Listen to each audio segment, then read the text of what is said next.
चलो बच्चों ये वाला क्वेश्चन देखते हैं। P be the image of point this in the line and R be a point on L, then the square of area of triangle PQR।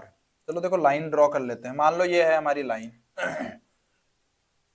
P be the image of point Q, P जो है वो इस Q point की, Q जो point है 7, -2, 5, P जो है वो इसकी इमेज है। अगर इसकी इमेज है P तो भैया इमेज की प्रॉपर्टीज हम समझते हैं कि भाई ये तो परपेंडिकुलर आएगा और उतनी ही डिस्टेंस पे आएगा लाइन से जितनी पे P आएगा।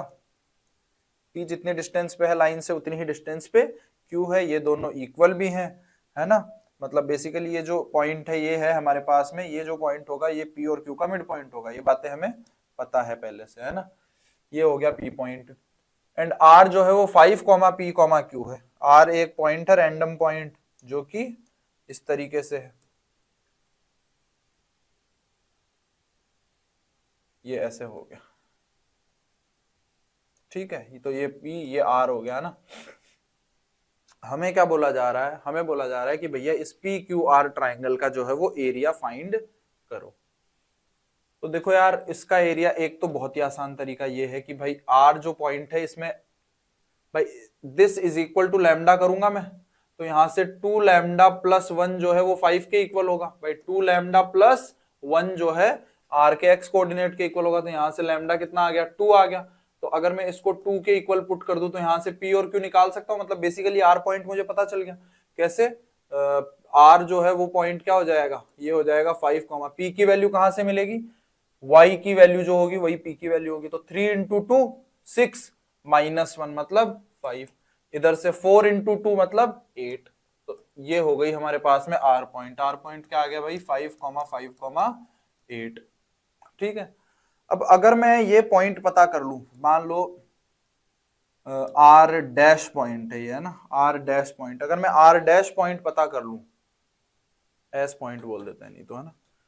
बोलोगे नहीं तो मिरर इमेज है सर ये तो R की, है ना, ऐसा कुछ नहीं है। S पॉइंट जो है, S पॉइंट फाइंड करते हैं। S पॉइंट कैसे मिलेगा भाई? तो S पॉइंट ऐसे मिलेगा कि Q जो है इसका फुट ऑफ परपेंडिकुलर S है। तो अगर ये पॉइंट पता चल गया तो सिंस RQS और SPR दोनों ट्राइंगल क्या है? बिल्कुल आइडेंटिकल है ना, कॉन्ग्रुएंट ट्राइंगल है। तो एक का एरिया निकाल के डबल कर दूंगा, वही हमारा PQR का एरिया हो जाएगा। अब S पॉइंट को कैसे निकालेंगे? तो Q का लाइन L पे foot of perpendicular, line L पे फुट ऑफ परपेंडिकुलर कैसे? तो भाई S जो पॉइंट है इसको क्या मान लेता हूं मैं? 2 mu plus 1, 3 mu minus 1, 4 mu. ये पॉइंट मान लेता हूं मैं S को, है ना, मान सकता हूं ऐसा। लाइन पे पॉइंट अज्यूम कर लिया, इसको इक्वल टू म्यू के इक्वल करके, है ना। अब ये जो QS वेक्टर है, QS वेक्टर का और इस लाइन के पैरेलल वेक्टर का, इसका दोनों का डॉट जीरो कर देता हूं।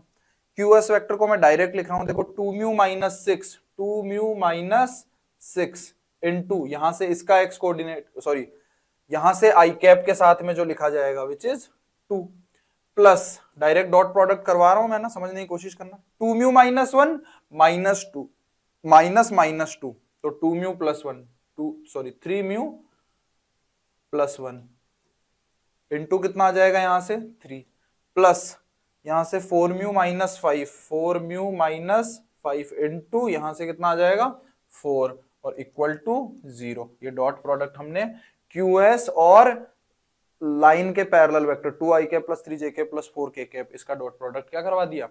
0 करवा दिया। यहां से ये कितना आ जाएगा 4 म्यू, 9 म्यू, इधर से 16, तो 16 प्लस 4 कितना हो गया भाई? 20। ये हो गया 29 म्यू, 29 म्यू। यहां से कितना आ जाएगा? -12, -12 प्लस यहां से कितना आ जाएगा?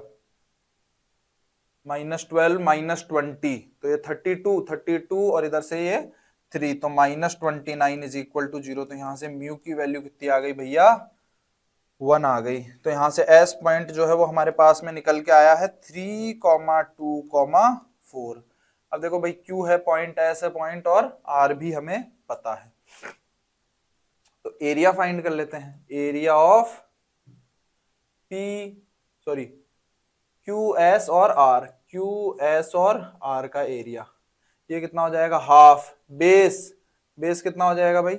इन दोनों के बीच की डिस्टेंस है ना, इन दोनों के बीच की डिस्टेंस है ना, इन दोनों के बीच की डिस्टेंस कितनी आएगी 7 - 3 का होल स्क्वायर मतलब 4 का स्क्वायर, प्लस -2 का होल स्क्वायर मतलब 4 का स्क्वायर, प्लस 5 - 4 1 का स्क्वायर।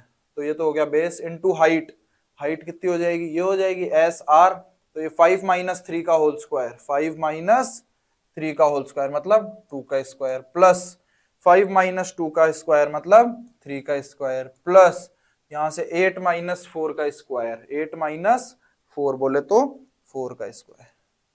ये हमारे पास में ट्राइंगल QSR का एरिया आ गया, और QSR के एरिया को ही मैं अगर 2 से मल्टीप्लाई करवा दूं तो हमें क्या मिल जाएगा, ट्राइंगल PQR का एरिया फाइंड हो जाएगा।